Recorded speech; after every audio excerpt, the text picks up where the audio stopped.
오늘서부터 저는 몇 주간 동안 어떻게 안식을 누릴 수 있나요? 한번 따라해 보실까요? 어떻게 안식을 누릴 수 있나요? 네, 오늘은 첫 번째 시간 여유 공간입니다. 여유 공간. 집안이 지저분하고 정리가 안 된 거에 대해서 뭐 괜찮은 사람도 있어요. 뭐 상관없어요. 또 어떤 사람은 집안이 지저분하면 아무것도 못하는 사람들이 있어요. 성격 차이기도 하고 또 그게 우리의 삶의 방법이라고 생각을 합니다. 뭐 집안이 지저분하든 또 깨끗하든 그런 것도 중요하긴 하겠지만, 그러나 이 엉클어진 자세로 살아갈 수 없는 부분들이 있어요. 그 중에 하나가 삶, 시간, 재정, 인간관계입니다. 한번 따라해 볼까요? 삶, 시간, 재정, 인간관계. 시작. 이 관계는 엉클어지면, 복잡하면 안 되는 부분입니다. 왜냐하면 이거 하나가 망가지면 우리 삶의 여유와 삶이 망가지기 때문입니다. 우리와 하나님과의 관계, 그리고 사람과의 관계가 집안처럼 엉망진창이 되어서는 절대로 안 될 것입니다. 생활관리, 시간관리, 재정관리는 그 실수가 용납이 되지 않기 때문입니다. 만약에 이것이 깨지고 잘못되어지면 인간관계도 깨지는 거예요. 부부 사이도 이상이 될 수 있고 자녀들 미래와 장래가 암울해질 수 있기 때문입니다. 이런 설교를 하면 들으면서 속으로 다들 그렇게 생각하고 그렇게 살지 않나요? 이렇게 생각할 분들이 있을 것입니다. 문제의식을 못 느낄 수 있습니다.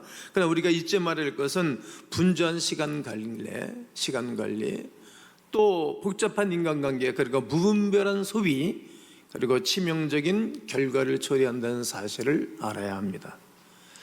이런 문제를 예방할 수 있는 방법은 없을까요? 쉴 수 있는 공간, 즉 안식만이 그 답일 것입니다. 여유는 언제 찾아올까? 여러분, 일찍보다 목적지를 가기 위해서 일찍 나와서 운전을 하고 가면 차 안이 쉼의 터전이 될 거예요. 안식을 누리게 될 것입니다. 이게 삶의 여유 공간이 우리에게 필요하다는 거예요. 올바른 재정관리로 올바른 통장관리를 하게 되어지면 월말에 통장을 보면서 아마 만족감을 누리게 될 것입니다. 자신이 하는 일에 즐거움을 느끼고 있다면 일과 직장에서 여유로움을 가질 수 있게 될 것입니다. 다른 이의 말을 경청하며 자기네 의견을 나눌 수 있는 소그룹 속에서 또 자유와 은혜를 누릴 수 있는 것입니다. 또 이렇게 교회 철석에서 예배를 드리면서 예배 드리고 나면 여러분 마음의 여유를 찾잖아요. 마음의 평안함이 오고, 어느 성도는 예배를 드리고 나가면 그렇게 마음이 평안하다는 거예요. 그리고 기도하면서 평안함을 찾기도 합니다. 어제 저는 기도 제목을 안고 와서 빙빙 성전을 빙빙 돌면서 기도하다가 집에 돌아갔습니다. 응답을 받고 평안한 가운데 돌아갔습니다. 이렇게 우리가 하나님께 기도하고 하나님의 말씀을 다 붙잡고 난 다음 우리 바쁜 일상을 해결을 하고 어렵고 힘든 문제들을 해결하고 또 이겨낼 수 있는 에너지를 공급받고 돌아가는 것, 예배를 통해서 우리에게 주시는 하나님의 은혜다라고 생각을 합니다. 이렇듯 여유를 누리는 사람은 풍성해지고 풍요로워집니다. 여유 공간과 삶의 질은 정비례하기 때문입니다. 여유 공간은 가쁜 숨을 잠시 멈추고 그리고 쉬어갈 수 있는 것입니다. 이 공간이 적거나 없다면 그분은 안식이 없는 삶입니다. 우리는 전능한 존재가 아닙니다. 누구든지 힘듭니다. 하루에 다른 사람들보다 힘이든 3배, 4배 힘든 일을 거뜬히 헤치는 사람들이 있거든요. 그래도 그런 사람들에게도 인생의 한계점이 있는 것입니다. 누구든지 한계를 가지고 있습니다. 계획과 시간관리의 관여의 분야, 재정적 분야, 인간관계의 분야에 이렇게 누구든지 한계점이 있습니다. 이 한계점을 넘어선다면 우리는 그 무엇도 감당할 수 있게 될 것입니다. 물론 이 한계점은 개인에 따라서 다 차이는 있을 것입니다. 그러나 반드시 인간에게는 한계점이 있는 것입니다. 최고의 결과를 얻으려 언제나 쉼없는 전력 질주를 하는 그 순간에 어느 날 자기도 모르게 쓰러지는 거예요. 번아웃이 되는 것입니다. 발전과 성과, 결과 중심의 삶을 살다 보면 어느새 내 마음속에는 여유 공간이 사라져 버리는 것입니다. 삶 속에 평안을 얻고 쉼을 누릴 수 있는 여유 공간이 없다면 우리에게는 이런저런 문제가 발생이 됩니다. 대표적으로 스트레스 레벨이 쫙 올라가는 것입니다. 여유 공간이 없을 때 우리에게 일어나는 또 다른 현상 중 하나는 우리의 시야가 좁아지는 것입니다. 여유가 없는 삶은 우리를 근시안으로 만드는 것입니다. 이것은 누구도 피할 수 없는 현상일 것입니다. 쉼과 안식이 없어 어떠한 일에 빠져들거나 일중한다면 그것밖에 보이지 않기 때문입니다. 다른 것들이 보이지 않습니다. 그리 중요하지 않은 일에 에너지를 쏟으면서 일의 우선순위가 뒤바뀌어져 사소한 일에 에너지와 시간을 허비해버리고 마는 것입니다. 결과적으로 이러한 삶은 대인관계에도 악영향을 끼치게 됩니다. 우리가 얼마나 행복지수를 나타내는 척도는 우리와 타인 간의 관계성에 있습니다. 아무리 많은 것을 가졌을지라도 타인과 관계가 다 망가지면 행복하지 않습니다. 가정도 행복하지 않습니다. 미래도 불확실한 것입니다. 그러기에 대단히 성공한 사람일수록 많은 것을 얻은 사람일수록 그 자녀들이 힘들어하는 것을 보지 않습니까? 그러면 대한민국에는 왜 이렇게 국회의원하겠다는 사람이 많은지 몰라요. 얼마 전에도 찾아온 사람이 자기 국회의원 할 테니까 좀 도와달라고 그런 분들이 있어요. 내가 무슨 힘이 있습니까? 좀 목회자니까 사람들과의 관계에서 찾아오는 것 아니겠어요? 네, 자녀들이 어려워지는 사람들 많잖아요. 대한민국에 이렇게 말번이라 하고 그런 사람들 뒷조사 청문회 때 딱 까보면 자녀들이 폭력, 마약, 질주 이런 것들 때문에 망신을 당하고 하지 않습니까? 이렇게 인생의 목적이 잘못되게 되어지면 다 어그러지는 것입니다. 진정한 행복은 성공과 발전에서 비롯되는 것이 아니라 나와 타인과의 관계에서 찾을 수 있습니다. 그런데 안식이 없는 삶은 우리에게 진정한 기쁨을 가져다주는 타인과의 관계마저도 엉망으로 만들어 버립니다. 우리 중 더욱 많은 스트레스를 받는 것을 좋아할 사람은 없습니다. 타인과의 관계가 악화되는 것을 좋아할 사람도 없습니다. 그러나 우리는 관계 속에서 스트레스를 받고 반대로 다른 이에게도 스트레스를 주기도 합니다. 왜 우리는 이런 악순환을 반복하고 있는 것일까요?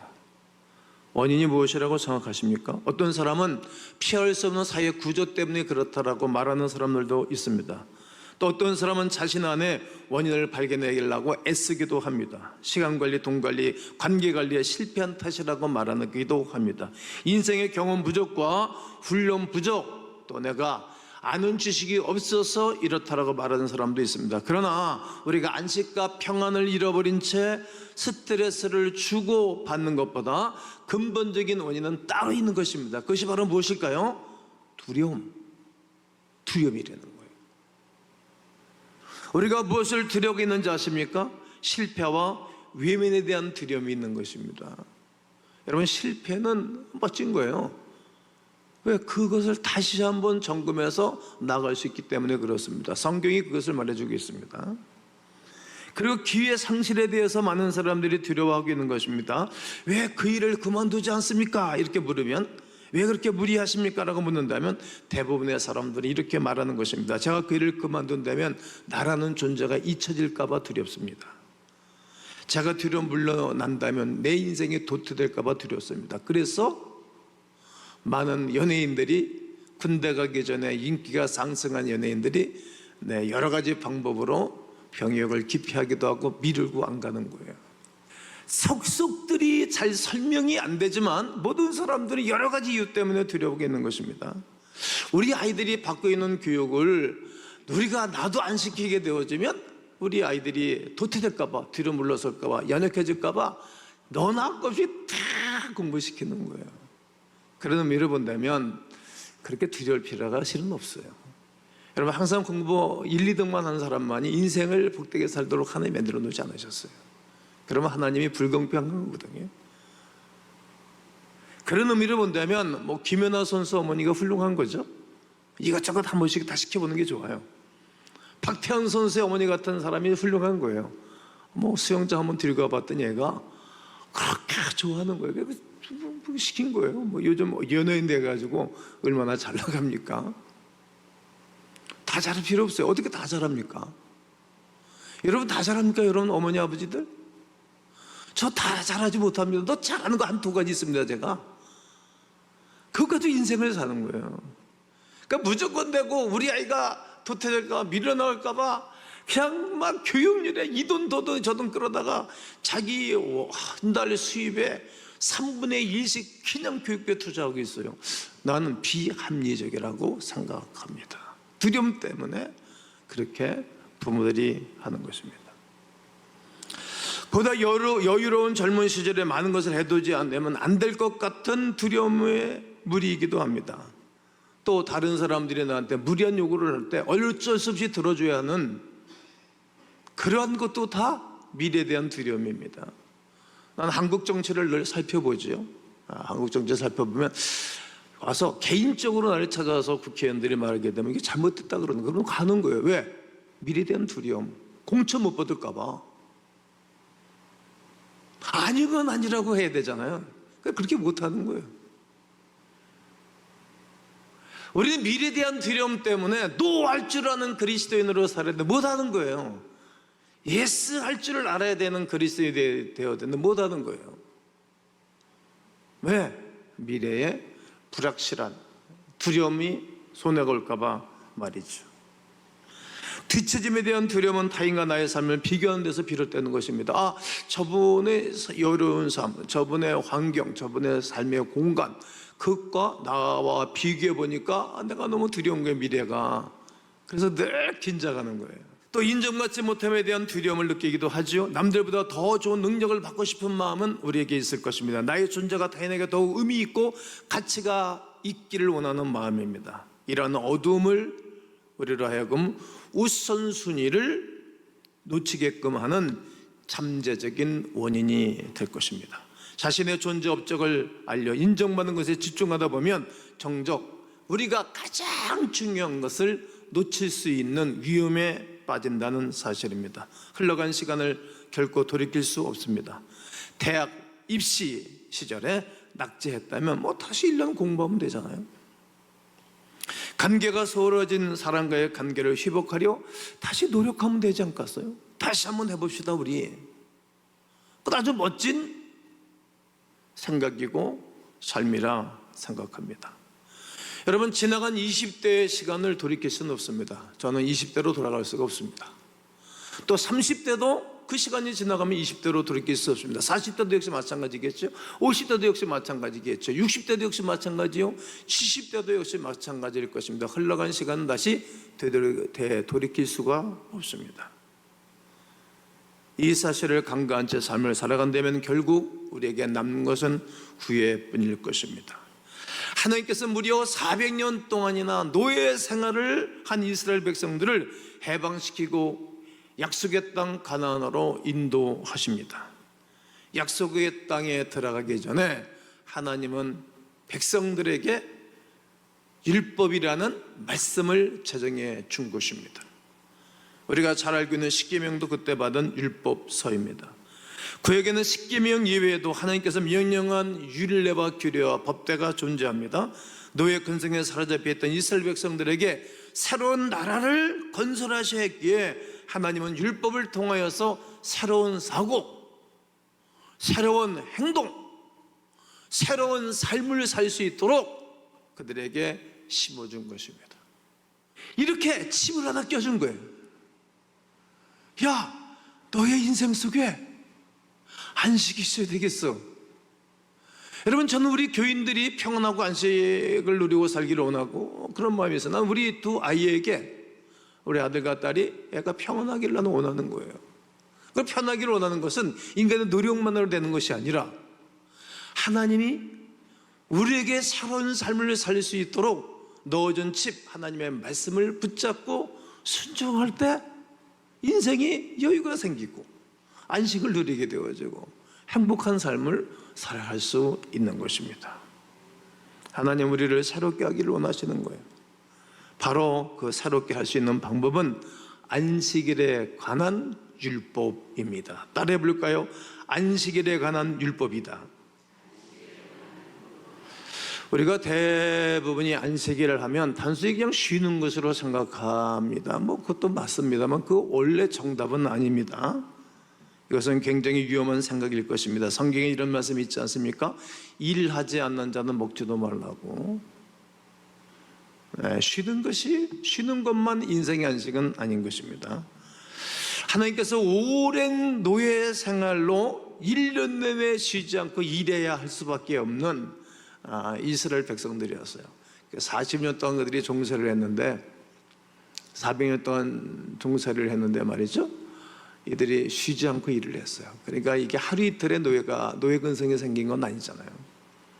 아마 예수님 믿기 전에 모든 분들이 주일을 안 지키고 일했을 거예요. 우리 어머니도 그랬고 우리 아버지도 그랬어요. 그게 이제 그 삶에 나도 모르게 그렇게 산 거예요.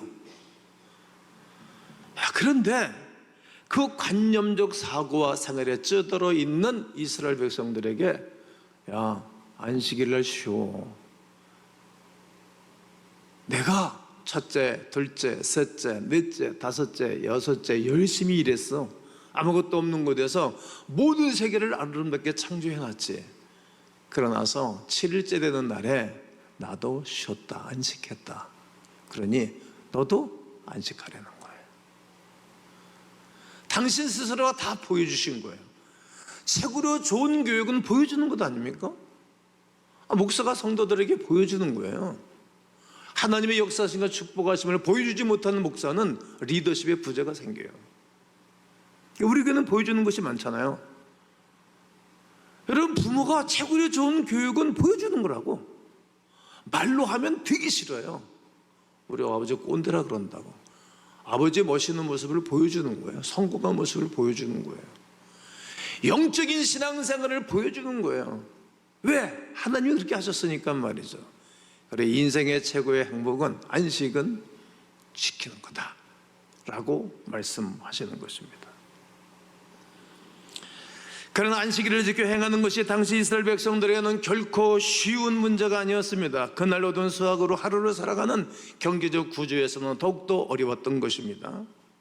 이런 그들에게 하나님께서 일주일 중 하루를 온전히 쉬라고 명하신 것입니다. 안식을 명하신 하나님의 뜻은 우리에게 쉼과 휴식을 주기 위한 사랑과 은혜였습니다. 하나님 우리에게 그렇게 아는 거예요. 그거는 우리에게 주신 선물입니다. 그렇게 아는 사람들에게는 이 은혜가 있는 것입니다. 이런 하나님의 선하신 뜻을 알고 있음에도 불구하고 안식일을 지켜 행하는 것은 여전히 우리에게 쉬운 일만은 아니었습니다. 아마 주일을 지키는 것에 대해서 고민하고 계신 분들이 지금도 있지 않을까 생각해 봅니다. 그런데 왜 하나님께서는 왜처럼 우리에게 안식을 명하셨을까요? 명하신 이유는 무엇일까요? 우리의 연약함을 알고 있기 때문입니다. 다 연약하잖아요. 연약하지 않는 사람은 하나도 없습니다. 그래서 하나님이 우리에게 6일 창조 이후에 쉬는 것을 보여주셨고, 그리고 그렇게 사는 자만이 이 땅에 여유 공간이 있는 것을 말씀하고 계신 것입니다. 또한 하나님께서 안식을 명하신 데는 우리를 향한 보다 깊은 뜻이 있었습니다.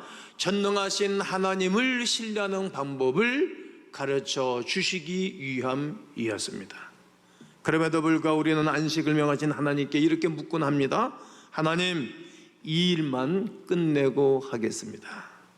그러면 하나님께서 또 이렇게 대답해 주시는 것입니다. 나를 신뢰하렴.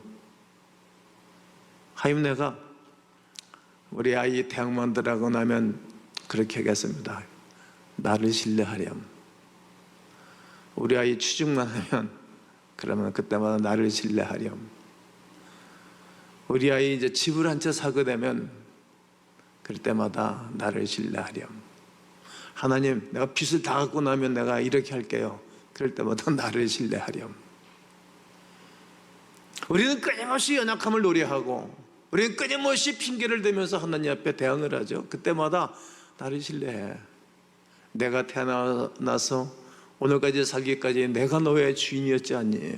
내가 너를 찾아다니면서 축복했는데 넌 아직까지 나를 신뢰하지 않는구나. 계속 나를 신뢰하라고 말하는 거예요. 하나님, 이것만 마치고 하면 안 될까요? 그때만 나를 신뢰하렴. 우리 하나님이 자기를 신뢰하라고 계속 말씀하시는 거예요. 끊임없이 불안해하고 의심하는 백성에게 하나님께서는 당신을 신뢰하는 방법을 가르쳐주고 계신 것입니다. 따라서 안식일은 자신의 믿음을 확인하는 기쁜 날이기도 합니다. 안식일은 우리 인류를 위해 하나님께서 창조해 주신 최고의 선물입니다. 세 가지를 말씀합니다. 내가 너를 도우리라. 따라해 보세요. 내가 너를 도우리라. 부족함이 없게 하리라. 그러니 나를 신뢰하라. 한 주간 동안 여러분 신뢰하라, 신뢰하라, 신뢰하라, 신뢰하라 이 말을 읊조리고 한 주간 살으시면 여러분 좋을 것 같아요.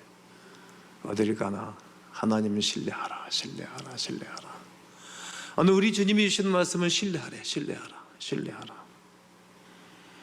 하나님께서 우리가 하나님을 신뢰하며 모든 것을 하나님께 맡길 때 모든 것을 형통하게 하시고 지켜주시고 은혜 주시고 평강을 주시고 이 모든 것을 더하여 주실 줄로 믿습니다.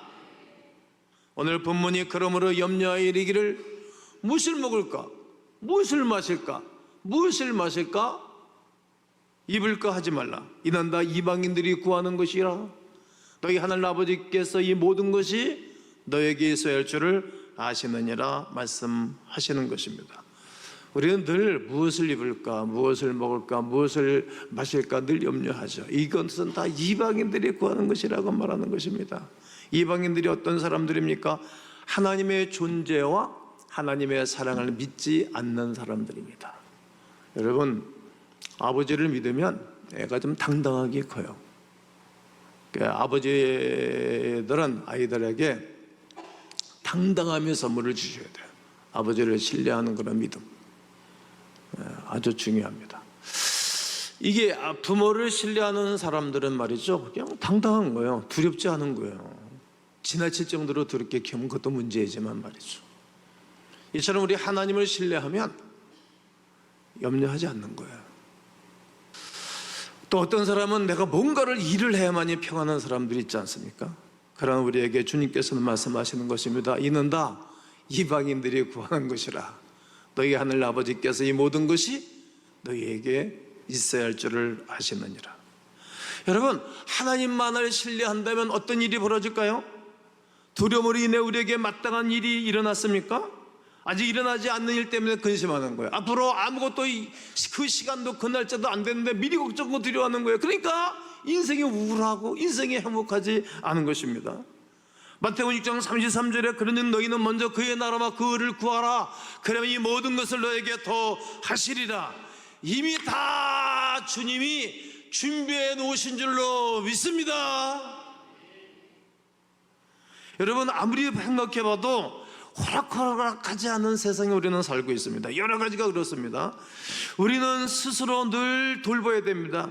내 삶의 안식과 평안이 필요한 부분은 어디인지 끊임없이 나의 욕망 때문에 치닫고 있어서 하나님의 은혜가 옆으로 밀려 있는지 한번 생각해 봐야 됩니다. 사랑하는 성도 여러분, 오늘 이 귀한 시간의 마지막 결론의 메시지는 나를 신뢰하라 하시는 예수 그리스도의 말씀을 붙잡고 주님을 신뢰함으로 두려움 없이 한 주간을 살아내고 이 땅을 살아가는 광음인들 모두가 되시기를 예수님의 이름으로 축원합니다.